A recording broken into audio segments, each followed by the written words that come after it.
Monday evening of the 15th of is it February? 15th Yeah, of didn't February. you just have It's it's Valentine's February. Day. I It's not just Valentine's Day. It was or Valentine's Day it was yesterday. Valentine's Day. Sorry guys, I'm not Come very on, good at Kellen, get this with it, man. romance stuff. It is a wonder that Michelle ever even married me. Anyways, I am Kellen Hansen, otherwise known as the Crimson Comet. I'm Brady Fulmer, otherwise known as Lazy Snake. I'm Princeton Mike. And I am Jason Call, the Bearded Wonder. I love that it's just Prison Mike. Like it's perfect, man. I love it. I feel dumb saying it any other way because I know. Well, yeah. I mean, no one wants to know your real name, Mike. They just want to know Prison Mike. Mike is his real name. Man. It's a nickname and a warning to citizens. To society. Anyways, how's your guys' weekends been? Really good. Yeah. Mine was Did good. you guys? I was in Star Valley, Ooh. and there's a ton of snow. Did you guys have a Yes. good Valentine's Day? No. Sure. I didn't do anything. Oh man, my Your guard had a good dog. Valentine's Day, it seems like. My dog did have a good Valentine's Day. My guard dog. Actually, that's the funny thing. Look at my caption for the day. I was I saw wondering that. if there's a story behind that, Kellen. Well, have you seen my dog? No. Yeah, my dog weighs 7.4 pounds last time we weighed her. She is a white little fluff ball. And I'll tell you what, she thinks that she's the king of the apartment complex. But man, she's worthless when it comes to protection. I'll tell you that much. Anyways, for those who are watching our show for the first time, we are the Sports Fans. We like to talk about sports. We like to give our opinions. And we're not exactly experts, nor are we comedians, but we do enjoy what we do, and we hope that you guys will enjoy the next hour with us as we talk about some of the things that have been happening in sports recently. But we're actually going to start off kind of on a somber note. I just, I saw this news today, and I was a little bit shocked by it. And that was the news that NFL wide receiver and three-time Pro Bowler Vincent Jackson was found dead in Florida at the age of 38. Are any of you guys familiar with Vincent Jackson's career at all? A little bit. I definitely recognize the name, and I can remember him a tiny bit, but not entirely. Yeah. What about you, Jason? You know, I had to look him up, Kellen, to figure out who he was. Looks like he played for the Bucks for a few years. It's always did it list a cause of death in that article you read, Kellen? Right now it's still under investigation. They're not exactly sure what happened. I'm sure that there will be more details. But for those who aren't familiar with Vincent Jackson, I think he was at one point one of the better receivers in the game of football. He had 6 seasons in his career where he actually had over 1,000 yards receiving. And there was a stretch where he had 4 consecutive 1,000-yard seasons for Tampa Bay. Obviously, this was back when Tampa Bay wasn't at its finest, but this is a guy who had a great career for both the San Diego Chargers and then later on the Tampa Bay Buccaneers. So we're really sad to see that happen. That's definitely a tragedy. And to build off that, just from what I'm reading here, is he was nominated 4 times for the Walter Payton Man of the Year as well. So he wasn't just a good player. He tended to make a difference in his communities as well, which it's a hard loss to take. For sure. I think he's actually he may be Tampa Bay's all-time leader in receiving yards too. So, that's something that's really difficult for the community. But obviously sending our prayers to to his family. But we're actually going to move on to a topic that's a little bit more, well, it's a lot more exciting and not nearly as sad. J.J. Watt. When I say J.J. Watt, what's the first thing that comes to your guys' mind? We'll start with Brady. Ooh. JJ. Sack. That's the first word I think of. He's the guy that has been harassing quarterbacks for about as long as, or probably not as long as I can remember, but most of my life watching football, I've been watching J.J. Watt sack the quarterback. So, Prison Mike. I was really enthusiastic to answer this one. Subway commercials. Subway commercials. No, I'm kidding. Have you not seen those commercials? J.J. Watt and his brothers are in Subway commercials. Yeah, there's the one where they're like in the backyard eating or something like that. Seen that one. That was entertaining. Yeah, but no, that was just a joke. Definitely, same as Brady, one of the best defensive players in the league. Jason? I'm just gonna go with stud. That dude was the man. He was tough on the field and a really nice guy off the field. Really good for the Houston community.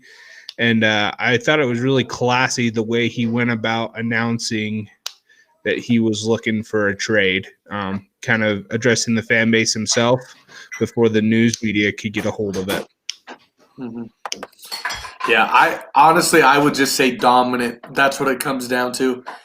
He was, in my opinion, the best defensive player of the last decade. The best defensive lineman that I've seen in my lifetime. And a guy that honestly, when he goes out on the field and he's healthy, it doesn't matter who you put in front of him. He's going to make a difference. He's one of those guys that he's got a crazy high motor, but he also just has a skill set that is unmatched. And so the big news, obviously, for those who haven't heard yet, and if you haven't heard, then you must be living under a rock, or you just haven't been paying attention. We don't want to offend anybody. But the big news is that J.J. Watt has decided to part ways with the Houston Texans, and he was actually cut from the team. They didn't trade him. They actually just cut him. So he is now a free agent going into this offseason. And as of right now, he is definitely probably the highest rated free agent, or at least the most well-known free agent. And a lot of people, kind of look at it. They say, all right, well, maybe he's over the hill. He's had a lot of injuries. Maybe he hasn't been as effective in the last couple of seasons. What are your guys' thoughts on where he might end up, and how do you think he's going to do going forward? We'll start off with Prison Mike. Well, first off, I want to say, what is up with Houston? I saw an article the other day that within the past 6 months, they've had J.J. Watt leave. They've had James Harden, Russell Westbrook, a baseball player. I don't remember his name from the Astros, but I assume he was really good if he was on there. And Deshaun Watson wants out of Houston too. So I do not know what is up with the town of Houston right now, but they have some major problems with keeping superstars. It's the Astros curse. The Astros curse. It's because they cheat. That's why. Yep. Karma. And every team in Houston's suffering now. That's what you get, Houston. But as far as the Texans not trading him, I'm really surprised that they just cut him from the team and didn't try to get anything out of it. I feel like there's plenty of teams around the league who would trade some good people to get J.J. Watt on their team. So the fact that they cut him, I feel like, is almost a little bit of a mistake. Because they're not going to get – I mean, literally you're just dropping him and letting him go wherever he wants instead of getting something out of the deal. And as far as wherever he wants to go, I think he will – any team will take him, and he'll just go where he feels like it and where they'll pay him good, I think. But I think any team would be willing to pick him up if they get the opportunity. Jason? Yeah, I'm probably not going to be too popular with this opinion, but I want to see him go to the Steelers and go play with his brothers. How cool would it be to have 3 Watt brothers playing on the same team? I know you guys don't have much love for the Steelers, but that's the best chance of that happening right there. Yeah, no, I agree. But do you see him being efficient for them? Like, do you see him being a real threat for the Steelers? It's hard to gauge just because he's been injured so often lately that we just haven't seen the healthy JJ Watt in a while. So given he's healthy and playing on a line Pittsburgh's always been known for their defensive line. I think he might be able to contribute there. I'd like to see him contribute. Mm-hmm. Brady, what are your thoughts? So, first off, my thoughts are I think he's going to end up in Green Bay. Are you guys still there? Yeah. Full screen and I can see you guys. Focus is on you, Brady. Okay, I'm in the spotlight. I think he's going to end up with practicing all day. Brady, take it away. But no, I think he's going to end up with Green Bay with the Packers. He's from Wisconsin. He played college football at the University of Wisconsin. I think it would make sense for him to end close to home in Green Bay. So that would be my guess. And as far as being efficient, I think I'm going to disagree with Prison Mike a little bit. I think there's a reason that you trade him. He's a legend. I'll say that first off, but I think he's a little bit over the hill.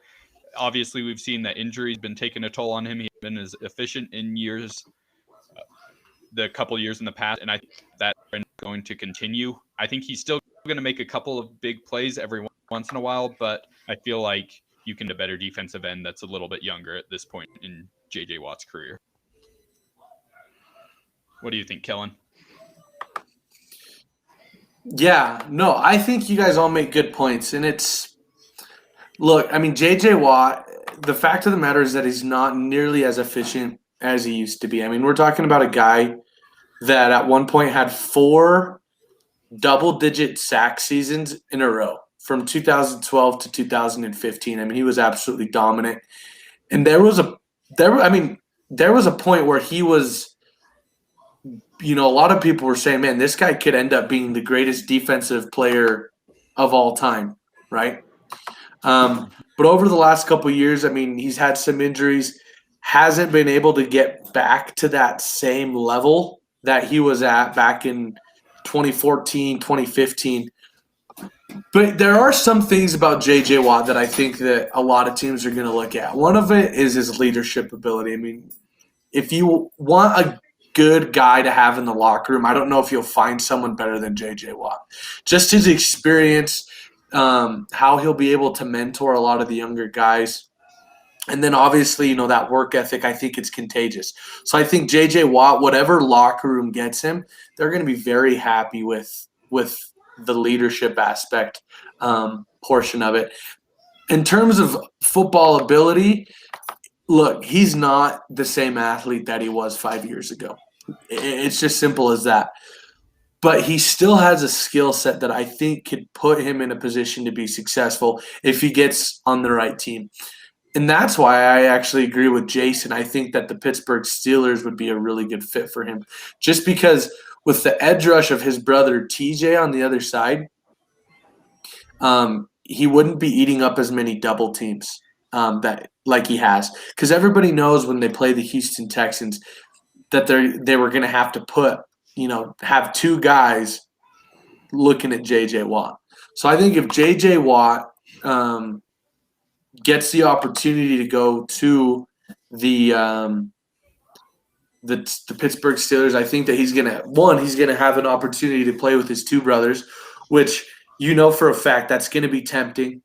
And 2, he's going to get a new start. I think Houston is just such a dysfunctional the Houston Texans, they're just so dysfunctional. They've been going downhill fast. I mean, you think about it. Last season, they were literally 1 game away from making it to the AFC Championship. Like, they were blowing out the Kansas City Chiefs. Ultimately, they blew it, but they were, if they would have been able to keep it together, they would have played for an AFC championship and could have had the ability to go play for a Super Bowl. And in one off season and one season, they've gone from, a real playoff contender to the laughing stock of the NFL. So I can see why J.J. Watt wants out. Just to add on to Brady's point, if he were to go to Green Bay, I feel like he'd be close to home and he'd be in a really good position to maybe win a Super Bowl, which I don't know very many players in the NFL that deserve a Super Bowl more than J.J. Watt. So that's kind of what I see for his future. Do you guys have anything to add on to that? I think we've covered pretty much every aspect of J.J. Watt. So awesome. I think those are the top destinations: Pittsburgh and good luck, J.J. What is his real name? What is J.J. Watt's real name? Isn't it I don't Justin know. James? Justin James. It is Justin James. Brady, you're a smart dude. I don't know how I knew that, but that just sounded right. You're just a smart fella. Hey, Jason, why don't you tell us about fan-controlled football?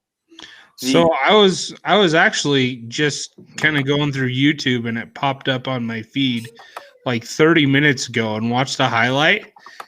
Hey, you know what? That is some entertaining stuff. It's definitely 7-on-7, 50-yard fields. They've got one big name player at least in Johnny Manziel playing. And from what I watched, just the highlights of one game, I'm kind of hooked. Like, it's all the fast-paced parts of football and none of the slower parts of football. So it's a really fast-paced game. There's no field goals, hardly any kicking. If you guys are looking for a good time, go check it out. I think it'll be interesting. I think there's only 4 teams in the league right now, so I don't know how long their season's going to be. But, it was entertaining. It's called fan-controlled football? Yeah, fan-controlled football. And correct me if I'm wrong, it's just 2 halves, right? I think so, yeah. I think it's 2 20-minute halves. Yeah, and then what they do is if you get on and sign up and pick your team, you can help vote on what plays that team runs during the game. And you can help them decide whether they want to do onside kicks, all sorts of stuff. It's been honestly, I remember hearing about it and hearing that Johnny Manziel was going to do it, but watching it, I was entertained. Like it filled the hole in my heart where football belongs after the Super Bowl was over. They only have 4 teams. Yeah, that's what I was saying. There's only 4 teams, and it sounds like there's only 4 games this season. But, hey, you know what? These kind of things, the more viewers they can get, the more encouraged they get to continue. And, look, I've seen the XFL. They were fun to watch years ago. I didn't really get into it the last time they tried to bring it back. And I watched a little bit of arena football, but I think these guys are onto something with this league, something worth watching. Yeah. Well, and the cool thing is like Marshawn Lynch is one of the owners of the league, so he's one of the guys that actually got it started. So it looks like they might actually – I don't know if they'll get much traction, but this – I don't know your guys' opinion, but I personally would rather watch this than the XFL. Oh, 100%. Like, and the XFL obviously had a lot more talent. Like, I'm looking at the roster right now of all the players. I recognize Johnny Manziel, and that's it. And he himself said, like, I just did it because I was bored. He's like, I'm not going to play in the NFL again. Like, my NFL career is over, but I got bored. And I loved his quote. He said he's on a team called the Zappers. First of all, this league's legit if they have a team called the Zappers. But he said, win or lose, the Zappers booze. And yeah. Hey, he's following Tom Brady's Johnny football. Tom Brady's formula now. I love me some Johnny football. I'll tell you what. Like he was so dysfunctional, but the guy's got that excitement factor. So, anyways, yeah, we need to get behind this because the players make around $1,600 to $3,000 a month off of salary playing in this league. So, and like if you go to the website, there's the Glacier Boys, the Zappers, the Beasts, and the Aces. It actually says like, hey, if you want to be an owner, like you can be an owner of the league. So like, I don't know, I might be making an investment. That could be Mike's sports franchise that he buys. He can buy Yeah, Zappers. I'll put it in Boise. The Boise Spuds, right? There you go. No, but this sounds kind of just like a version of Canadian football. Yeah. No, Canadian football is a lot more structured. Yeah. No, honestly, like watching the highlights, because it's a 50-yard field, every play they run has a potential to become a big play. Okay. Like it's big play football. Here's the deal. If we want to right now, it's $150 minimum investment. If us four went in on it, we could legitimately be owners in the FCF. Yeah. And you get to go into the owner's box, it said. Oh, man, that would be awesome. I don't Can even you know where the imagine? teams are located. But Wait. Question. How can you start a team with $150? No, you don't You don't start buy a into the team. You ownership become of the an league. owner of one of the existing teams. So essentially, So we don't just a part of an existing team. Joe Montana invested. The owners are Quavo, Marshawn Lynch, Richard Sherman, and Trevor May. Like, guys, there's some legitimate, like, dudes. And we could be right up there. There we go. We're buying into All the right. FCF. It's a deal. We're gonna talk about the logistics later, but we're heavily considering becoming investors and part owners of a football team. I want to invest in the Glacier Boys, by the way. But The Glacier Boys. I wonder where they're at. I almost wonder if they're in Alaska with a name like that. I think all the teams play in the same spot. I might be wrong. It's possible. It's possible. They might All I have a- say is if somebody can get an Idaho or a Utah or a Wyoming-based team put together, do it. We'll jump on board. We don't have the money to get it started, but we'll jump on board with that. All right. Anyways, we're gonna move on to the NBA. Mike, why don't you talk about our next subject? Because you're a big NBA guy. Yes.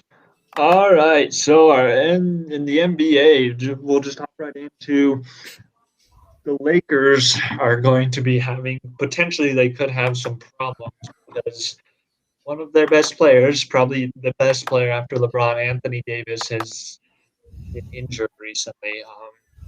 I believe it was last night that this happened. I know he said he had discomfort for like the past 2 weeks, but he went out of the game. And then after they said the swelling in his Achilles and is going to have an MRI here in 2 weeks. And if there's a tear, he could be done for a long time.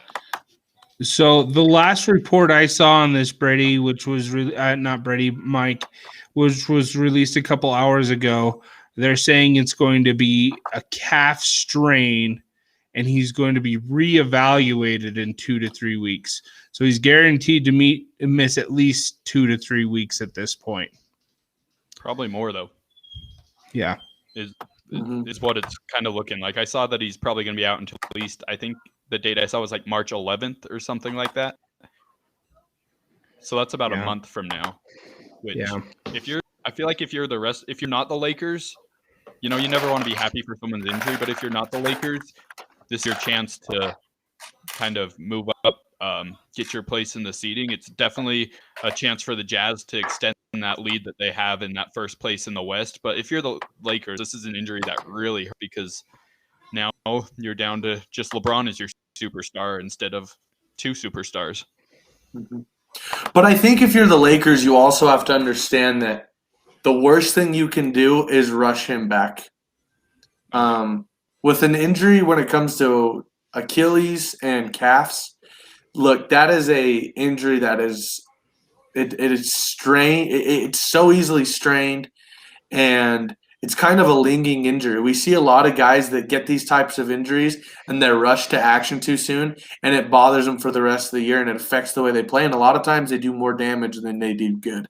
So ultimately, if I'm the Lakers, I am saying, all right, like LeBron can get us to the playoffs. We can win games with LeBron and our supporting cast. We can't win a championship, or it'll be very, very difficult to win a championship if he's not ready to go when it comes to the playoffs. That's a very good point. They're And that's – oh, go ahead, Brady. I was just going to say they're good enough that I feel like they can kind of coast by right now, and they're still going to play good enough to put them in one of those top spots in the West and just get Davis back for the playoffs. And who cares who you're playing? Yeah, I completely agree with that. I feel like, I mean, it's obviously going to affect the Lakers, but I feel like they're a good enough team with LeBron and a lot of the supporting cast that they have. I mean, a lot of people don't like Kyle Kuzma, but he's a pretty good player. Alex Caruso, Montrezl Harrell, Dennis Schroeder. They got a lot of solid players on the team.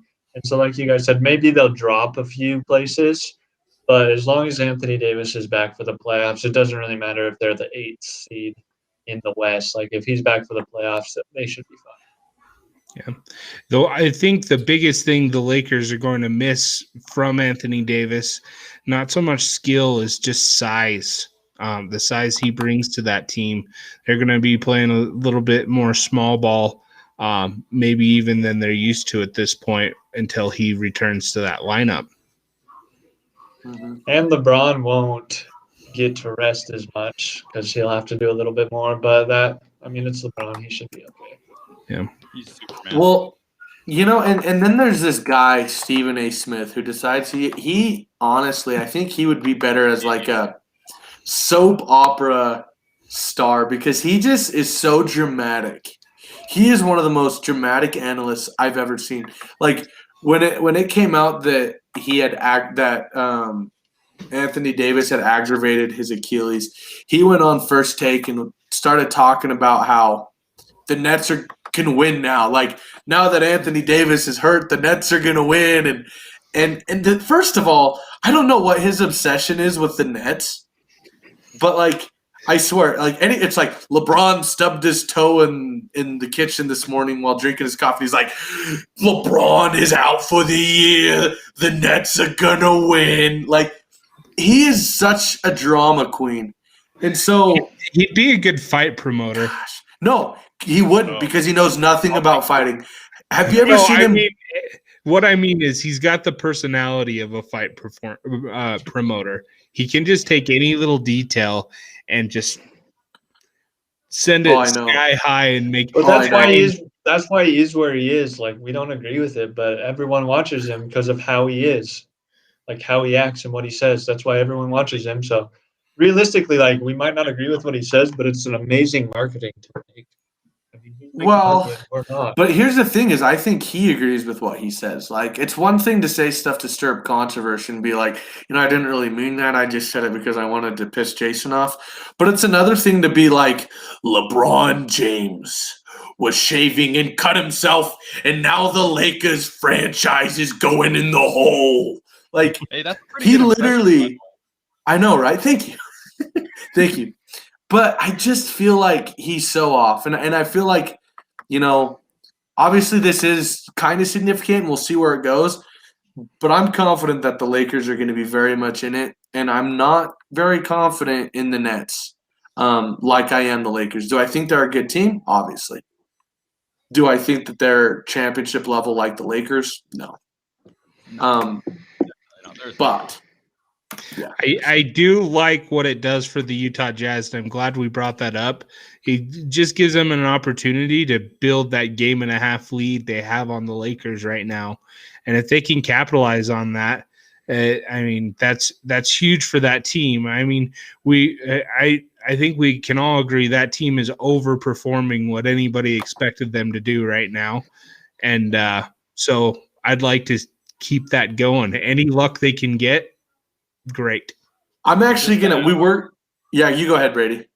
I was just going to lead into that, what we were going to talk Perfect. about next. I was going to say, to add on to that, right now, I have the game pulled up on my phone just on a little screen. They are blowing out the 76ers, and that's the number 1 team in the East. Yeah. Granted, the Sixers don't have Joel Embiid, but still. And Jordan Clarkson has 34 at the beginning of the fourth quarter. Dude's just tearing it up. But there's another man who we've talked about a little bit on the show, but we're going to bring him back because he's a bad man, guys. Freaking Joe Ingles. And I don't know if you guys have been aware what Joe Ingles has been doing the last 2 weeks, but ever since Mike Conley went out of the starting lineup, Joe Ingles has just been going off. That dude is like the heart and soul of the Jazz right now. He's put up over 25. He did it twice in a row in 2 consecutive games, and he's just tearing it up. And I think Joe Ingles has proven that throughout his career, he plays a lot better for whatever reason when he's in the starting lineup rather than coming off the bench. And I've noticed that his whole career. But what are you guys' thoughts on Joe Ingles? Because I know you're kind of opinionated about him.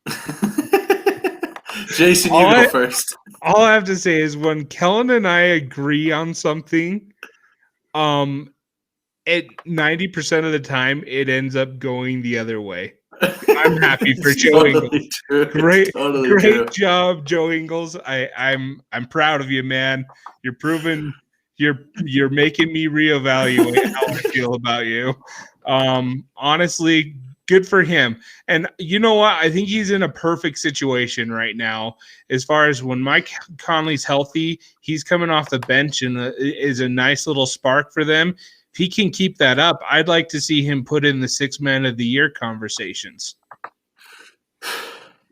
Yeah. Yeah. I think all right. Right now, no one's going to beat Jordan Clarkson for that award, but I agree. Yeah. I'm going to go. I'll talk next. Look, my beef with Joe Ingles is personal. It's not like some stuff you say like bad. It's professional, but it's not personal. But, hey, Mike, you get mad at me and Jason when we argue on the show. You don't like confrontation. You wouldn't have liked what you saw from Joe Ingles on that night. Like I really don't feel like it was even that bad. I have serious beef with that because I've talked to the person that happened to, and he laughs about it to this day, and he's still a Joe Ingles fan. So how can you It was mad funny. at Joe Ingles? It was funny. It's like a sarcastic kind of spite at this point, though. Look, not really mad. It's just fun now. Look, my beef with sometimes it's like it's not personal. It's just business. Look, it's not business. It's just personal on this one. Okay, I watched the light of my dear, sweet friend. I watched the light leave his eyes for a second. And obviously I think he's gotten over it now. But just that, that to see that happen, I just, it was funny. I'm not going to lie. I laughed at the time.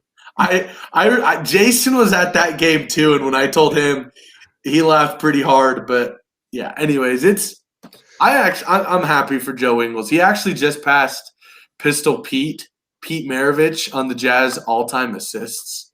Like, this is a guy who's been with the Jazz for, I think, 6 years? This is his, 7th year. And, he broke John Stockton's three-point record as well. This is his 6th season. This is his 6th season with the Jazz. It's good for him. He's growing on me, kind of like a fungus, which is he's about as fast as. Let's be honest. He's not the most athletically gifted guy out there, but he's making it work, and it's kind of hard to not root for him at this point with the way he's playing.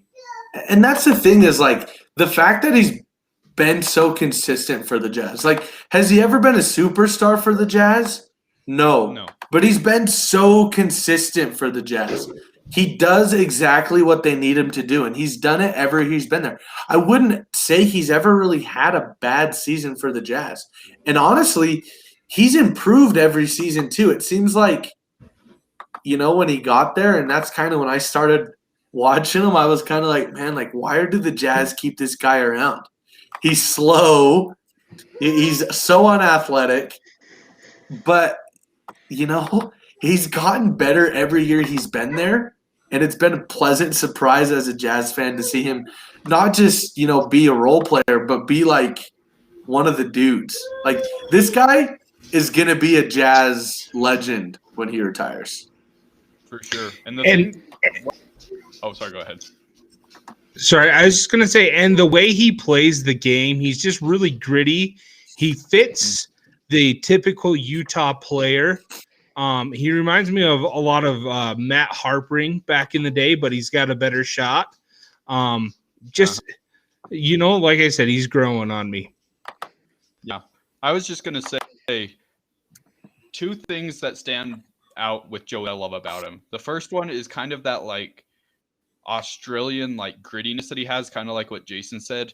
He just like gets into people's faces. You'll see him like trash talking LeBron, which I don't know how you do that, but Joe Ingles isn't afraid to do that, even though he knows he's horribly mismatched. And the other thing is, I feel like he has the highest basketball IQ on the Utah Jazz. That dude when Mike Conley's out, he's the primary ball handler for them, and he just always puts the ball right in the correct place. That pick and roll that he has with Rudy, it works like a charm. So, Joe Ingles, and despite being so unathletic, he's not a liability on defense. No, he's a good defender. He's slow. He can't jump, but he puts himself in really good positions, and he is not a liability on defense. I think, he kind of reminds me of like if Larry Bird were to come to the NBA today, he'd be a lot like Joe Ingles, I don't know how much we can say. I don't know how much we can say he can jump though, because I'm pretty sure he can jump way higher than any of us. You know what? I actually think that if we were to get in shape, all of us, we would have a higher vertical. We would have a higher vertical. The four of us combined, maybe. Mike, I don't know. I've never seen Joe Ingles dunk before. I mean, when the dude's in the NBA, like these guys are in the best shape of their lives. We are all not in good shape, and even in like prime shape, I could not even dunk. Mike, that is your challenge for the rest of the year: is to get a better vertical than Joe Ingles. So that's because I don't think we can. That's because Mike, too much. Mike, that's because when you would jump, if the fans in the gym were on, you'd get carried away. Like, no, that would make you jump higher. Here's the thing, Mike. I honestly think. Look at it this way: Joe Ingles is like 6'8". Joe Ingles is like 6'8". So, like, his vertical only needs to be, like, what, like 20 inches and he can dunk? Yeah, you got to be able to slide like a little children's novel underneath his feet for him to dunk. Like, look, like, I am not saying that he can't ball up, but I honestly... The guy's in the NBA. There's no way we're more athletic than him. I wonder if this is online. I'm going to look it up real quick. Like, I feel like we can't be trash talking Joe Ingles about like his athleticism. The dude plays amazing defense. He's in the NBA, like a great IQ. Like, I'm pretty sure he is definitely more athletic than all of us. Mike, when Joe Ingles' vertical jump is 26 inches. When I was in high school, I had a 34-inch vertical. So in your face, Mike. I'm telling you, he's more athletic than you. And me, and Jason, and Brady. No, he's more skilled. Jason doesn't look it. Jason is an athletic fella. I feel like Jason in his prime was more athletic than Joe Ingles. Man. Bogus. This is like your friend who said you would score like 20 points against the Houston Rockets. It's just not a thing. Look, Prison Mike. I have a higher vertical than Joe Ingles. I bet you I'm faster sprinting wise than Joe Ingles. Lifting weights, I don't know. So here's the thing. Athletically, I feel like most of us are superior. At least at one point, we're superior to Joe Ingles. And I just proved it. I'm going to invite Joe Ingles to come dunk on you, and then I'm going to laugh at your face. He's 6'8", Mike. He's 6'8". I will say that I guarantee you Joe Ingles is more athletic than I am, personally. I will say that's a fact. Brady, but sorry, Prison Mike, I'm not judging him on his athleticism compared to an average guy. I'm comparing his athleticism to most of the players of the NBA. Okay. And I think we can all agree that he's below average in that aspect. That's fair, Yeah, but Mike. above average against all of us. You know what, Mike? I don't agree with you on that. I think you're wrong. We need to do like a Joes versus pros and try to get him involved with that a little bit here. You know what? I want to challenge him to a vertical leap, a 40-yard dash, and a strength challenge, like a medicine ball throw. I think I could beat him in 2 of 3. Right now? Give me 6 months. I have a Planet Fitness pass. All right, let me get some time in the gym. Give me 6 months, Mike, and I'm taking Joe Ingles down. All right, and it's personal. We'll put it on the calendar. Oh man. Oh, okay. All right, we're gonna move on to the next portion, which is also NBA related. Mike, why don't you fill us in on some of the trades that have been going on and or the trade talks that have been going on in the NBA? All right, so the main two that I can think of, there's been 2 main trades, and they're both with kind of older players that have been around the league for a while. One is Blake Griffin. The Pistons are looking to trade him. And the other is Andre Drummond for the Cavs. Both of them, well, Andre Drummond is definitely like a center, like that's what he plays, and Blake Griffin's a bigger power forward, I feel like. They're both, I feel like both of their better years are behind them. I don't think that you're going to see as high of play as what they used to. And the interesting thing is both teams are going to sit them, which I found kind of interesting as well, that while they're trying to work out a trade, they're not going to play them, which, like, maybe it's so they don't get injured or something like that, but that was also something interesting that I learned about these trades. So I guess, what are you guys' thoughts on the trades? Are they smart, and will they work to get rid, like, will it work to get rid of those players? So I think you kind of hit the nail right on the head when you said both of their better days are behind them. I feel like Andre Drummond might have a little bit more life in him right now than Blake Griffin has.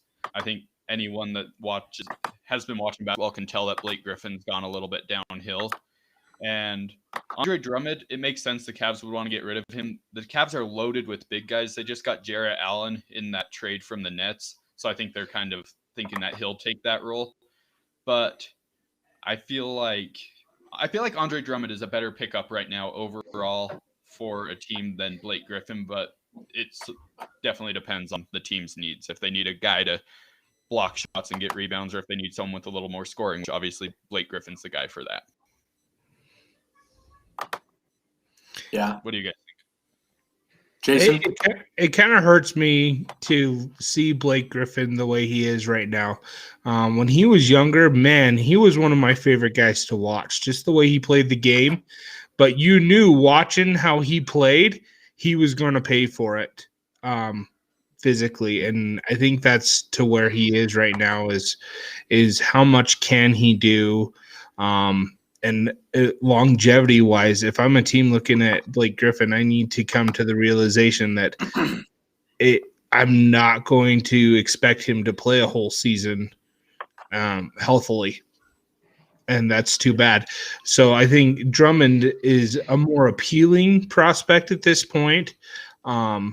It's just too bad because Blake Griffin a few years ago, I would have loved to see him go and be on a team that had a chance at a title or contribute on a team that needed him. At this point, I don't know how much he has left in the tank. Yeah. I honestly think when I look at, I agree with you guys, when I look at Andre Drummond, look, Andre Drummond's only 27 years old, right? Like I feel like he's the type of guy that, is he necessarily a star in this league? No, but he's actually been kind of consistent with his scoring averages and his rebound averages, averaging right around 18 points in the last several years, and then rebounded about 13.8. I mean, he's actually been right up there. I don't think that Andre Drummond has ever really hit star ability, and so I think for us to consider that he's going to become a star. I don't know if that'll ever happen, but I think he's actually going to continue to be pretty consistent. I think that a team, looking for a guy that's going to come in and make a big difference on the defensive side of the court, and then as well as putting in points offensively, Andre Drummond is a phenomenal pickup. Blake Griffin, though, I totally agree with you guys. Like, this is a guy who at one point in his career was on pace to become a Hall of Famer. I think. Like, I look at him, he was the most exciting player in the NBA. And, he's a 6-time NBA All-Star. Like, this is a guy who's accomplished a lot in his NBA career, but he just missed his window of opportunity. It seems like when they couldn't win a championship and when the Jazz beat them out in the playoffs, I think it was in 2017, that was kind of the breaking point where it was like, Blake Griffin – it's not working for him in LA. He's really not at the same status at a lot of these guys that we thought he was. And I think he kind of went to Detroit to die. Ultimately, I think last year 15 points a game. This year he's only averaging 12 points a game, playing the worst basketball of his career on a team that's really not taking him anywhere. I think we're going to see what happened to guys like Tracy McGrady, and even kind of Vince Carter at the end, kind of happened with him where, he just is going to kind of become a journeyman, and ultimately he'll fizzle out of the league. Which is really too bad, because you look at what he accomplished with the Clippers. Before Blake Griffin and Chris Paul, the Clippers were awful. I mean, they were horrible. And, I mean, Chris Paul and Blake Griffin were a main reason why that team kind of became what they are today. Granted, neither of them are playing there anymore, but they kind of helped write that culture a little bit and made that team competitive. One thing I do think you have to be careful with is both of them have larger salaries. That's something that is not as easy to pick up. But like you said, one thing I do think that Andre Drummond is the better pickup here, and one of the reasons why is I don't think he's ever really played on that good of a team. He was with the Pistons before, and then he was with the Cavs when they've been pretty bad recently. So maybe if a contender could pick him up, like you guys said, he'd be a pretty solid center who could start or come off the bench for you, who will play. He'll be good defensively. And he can do some stuff offensively. Like a good place for him, I really feel like would be the Nets. I just don't think they can. I don't know if I don't think we'd see that trade. But there's he's someone that they could really use for defensive. So I would assume we'll see some teams more interested in him than we will Blake Griffin, because Blake Griffin has a huge salary and he's just not like he was. Yeah, and that's the thing is like Blake Griffin, he's been in the league for a while and he's had a great career. It's just kind of a shame because he had all the talent in the world around him when Chris Paul and Jamal Crawford were all there and JJ Redick. They just really never could piece it together. But anyways, we're actually going to move on to our next topic. We're actually going to move out of NBA and talk about a sport that I am falling more and more in love with every time I watch it. And I know for a fact it's the same for you guys. Look. Absolutely. Honestly, the UFC has done an amazing job over the pandemic. And a lot of it has to do with the fact that, they're not dealing with as many people and there's not as many moving pieces. But their ratings have skyrocketed. They stayed open when all the other sports leagues shut her down, right?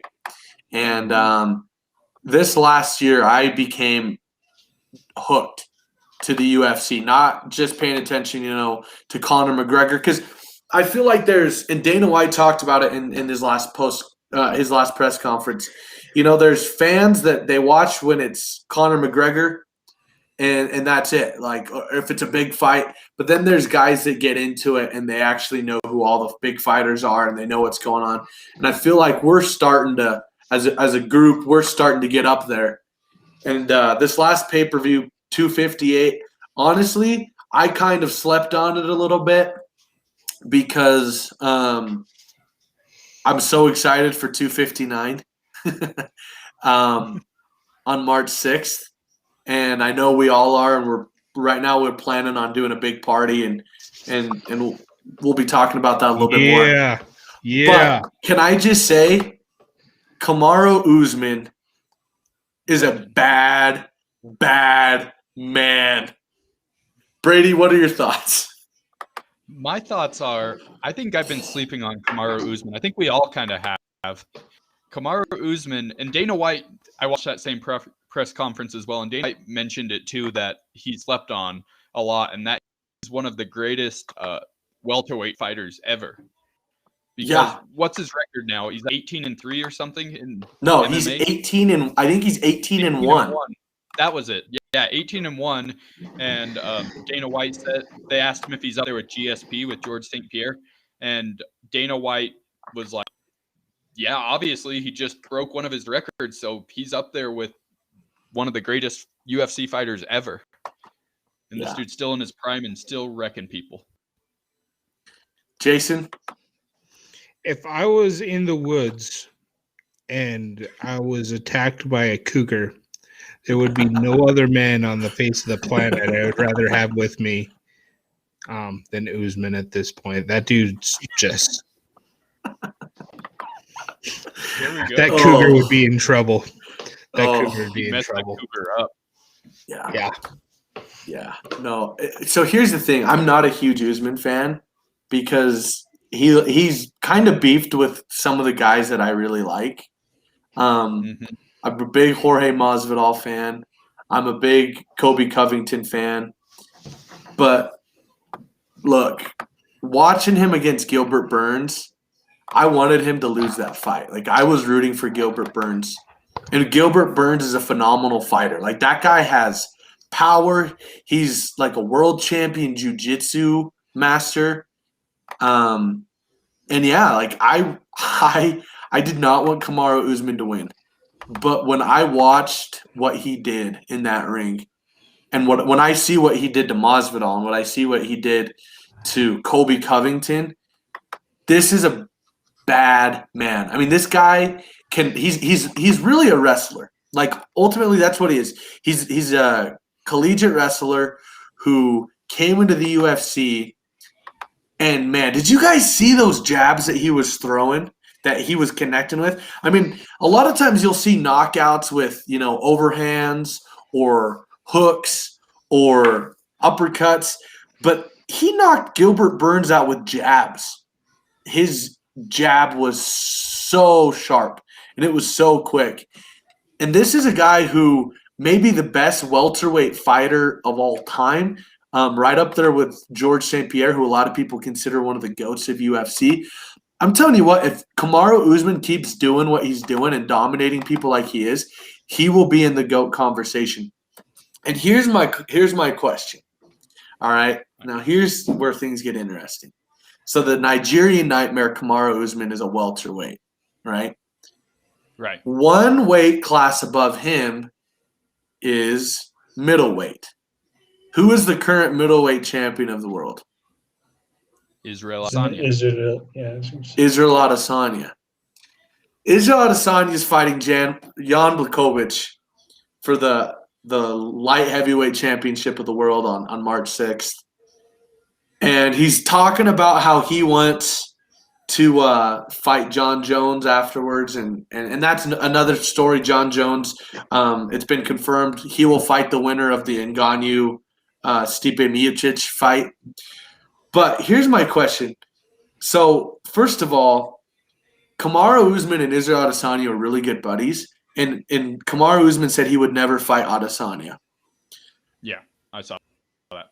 But if we could somehow create beef between those two, literally, I don't know if I could think of a fight that I would actually be more excited about than Kamaru Usman and Israel Adesanya.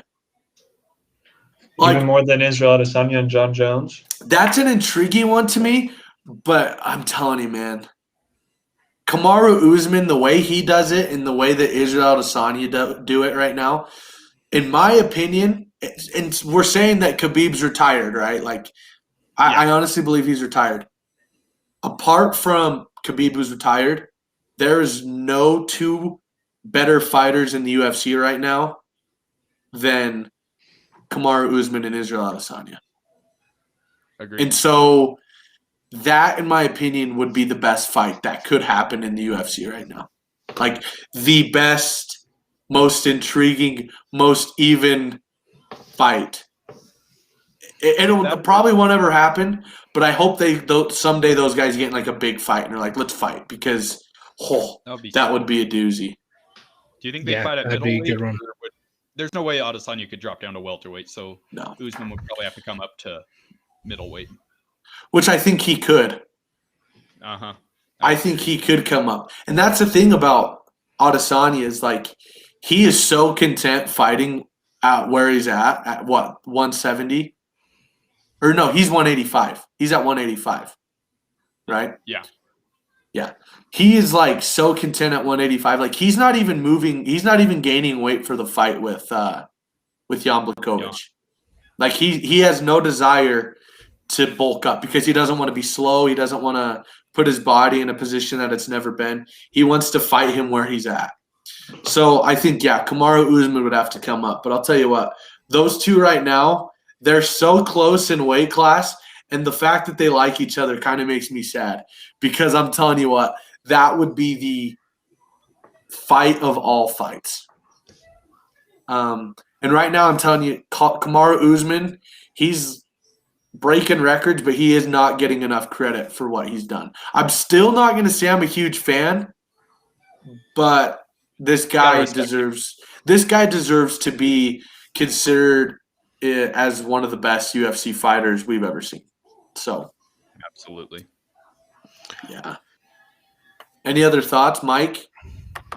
I didn't watch it, so no, I don't really have any thoughts. I didn't want to pay the $80.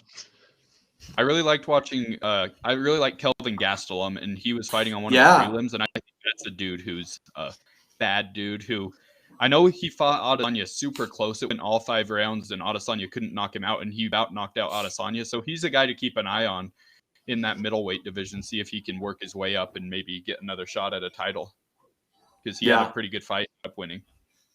Mm-hmm.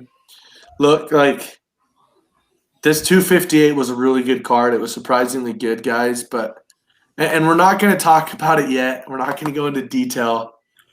But UFC 259, just so you guys like who are watching, just so our viewers understand, there are 3 championship there are 3 championship fights on this card right now. Obviously, the headliner is Adesanya fighting in a super fight against Jan Blachowicz. That Polish power, man. That Polish power versus that precision striking, dude. That's a super fight. And then Amanda Nunes, the greatest women's UFC fighter of all time, is defending her title against Megan Anderson. And then Peter Yan is facing #1 contender Aljamain Sterling for the bantamweight title bout. Like, guys, we watch these things when it's just one card that's a title fight. There are 3 title fights on March 6th. So not going to get ahead of ourselves yet, but that's what's coming up next. All right. And we've already decided we're doing a party. Like, we may even live stream reaction for the show. We're in the works. But anyways, we're going to end with that. I'm like shaking. I'm like so pumped for it. I don't know if I've been more excited for like a sporting event in a long time. I'm talking like a teenage girl right now. I've said like 40 times in the last 30 seconds. I'm fangirling over this card, okay? Me too. Before we move on to the end of our show, I just got an update. The Jazz went final, won 134, 123. Clarkson had 40 points tonight, guys. And he just went off. The Jazz are 8 threes. The Jazz are so good, guys. Like, I'm not afraid to say it. Like, the Jazz are this is the best Jazz team I've seen in my life. Agreed. They're on pace. They're on pace to become the best Jazz team I've seen in my life, and that's saying something because I've seen some good ones. But Prison Mike's just being sad over there. All I gotta say is if they don't get none of it's gonna matter. If they don't get the finger, Hey, the ring, look at the man. moral the victory. finger. Really, I No. like the Jazz are great, but I feel like it's gonna if like they do the same thing as Stockton and Malone, like that's. I think what's going to happen is they're They, going like, to they get need into to- Game 7 of the finals, Mike. They're going to get into Game 7 of the finals, and Quinn Snyder's going to tell Donovan Mitchell to airball the game-winning free throw because they don't deserve to win. So, yeah, if the Jazz don't get the ring, then I feel like it was almost all for nothing. Yeah. If the Jazz can get to the finals, Michael Jordan's not going to be in the way this time. Nope. That's true. What if it's LeBron is- yeah? Well, that'll be in But if they get to the finals, probably LeBron's in the West Coast. He's not going to be there. Yeah, I either. will say if they do get in the finals, they'll have a pretty decent shot of winning it. To make it I fun would- winning that. I would right now take them in a 7-game series against any team in the East. Oh, I would too, 100%. The Lakers, no. I would not take them against the Lakers. Lakers are the But only every other team- team in the East, okay. We're actually going to have to wrap this show up, guys. We've had a great time. And for those who are watching this on YouTube or watching it, later on, we have a YouTube channel, Sportsfans. Please like and subscribe to our channel and leave comments. We love interacting with you guys, and we'd love to hear your guys' insight and ways that we can improve. We're going to get into our C-squared moment of the day, and we're going to start things off with Jason. Jason, what is your C-squared moment of the day? Oh, man, you're putting me on the spot. First of all, let me just say his wife could kill him in a fight. She is a black belt in Taekwondo. Yes, she is. Yep. So that is why I put that. It's a good thing I have my ear pods in right now because she's sitting right over there doing art, and I'm the only one she can vent any frustration off on. So be careful there, Kellen. Be careful. I'm just saying, like, I know I could beat Joe Ingles in a race and in a jumping contest. But if I needed someone to beat Joe Ingles up, it would be Ashley, okay? Ashley and Joe Ingles fight tonight. Oh, man. Damn. Oh, man. Prison Mike, don't you doubt Ashley. We'll send her we'll send her after you, man. Oh, man. All She right. likes me too Well, much. Mike's too nice of a guy to beat up. That's true. Anyway, so my C-squared moment of the day is one of my kids, Zane, just turned 7 this weekend. So my last happy birthday to Zane. Had a great couple days. We made a whole weekend out of it, and just a fun kid. And hopefully this year continues to see good times with Zano. Nice. Prison Mike, let's hear it. My C-squared moment of the day is the fact that it is the start of a new week. Last week was like pretty stressful for me, and I'm glad that it is over. It seemed to drag on, had tons of homework, was pretty busy, and so I'm glad that we have started a new week. Hopefully this one's better. Awesome. He's been practicing all day. Brady, take it away. My C-squared moment of the day is the fact that at the college that I'm at right now, in-person classes started today. And let me just tell you, in-person classes are so much better than online or Zoom classes. It's just nice to actually like get out and actually walk somewhere and sit in a classroom instead of falling asleep on my bed while the like Zoom class is going on. And I think my grades are going to be a lot better because of it. And I'm just pumped to actually see people again and just a tiny bit of normalcy. It is so nice. I can attest to that. All right. Kellen. My C-squared moment of the day was this last weekend. My brother and sister-in-law went on a trip, and kind of last second, me and Michelle got to help watch their 3 little girls over the weekend, my 3 nieces. And I'll tell you what, like, I'm not ready to have kids yet, but if I could have kids that were as good as my nieces and as fun as my nieces, and also, like, I say this, like whenever I get to babysit Jason's kids, it's the same thing. Like, I actually really do like being with little kids, and so I was really grateful for the opportunity to be able to be with my nieces, and yeah, we're not having kids anytime soon, but I do love little kids, and it was a great weekend spending it with my wife and my 3 nieces. So that's my C-squared moment of the day. That's dangerous language, Kellen. Yeah, Michelle heard me too, so I could be in trouble. Talk about someone getting beat up. Yeah. No, not beat up. No, not beat up. I'm not getting beat up. I may be a father and 9. No, just kidding.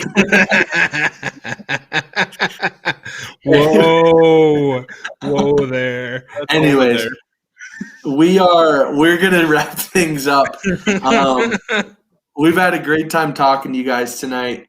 Remember, we're gonna be doing our show again on Wednesday. We'll let you guys know on Facebook and via social media what time that show will take place. There anything else you guys want to say, guys? See No? you Wednesday. I guess we should just say what we always say then. Gotta end it. Oh. Okay. Gee.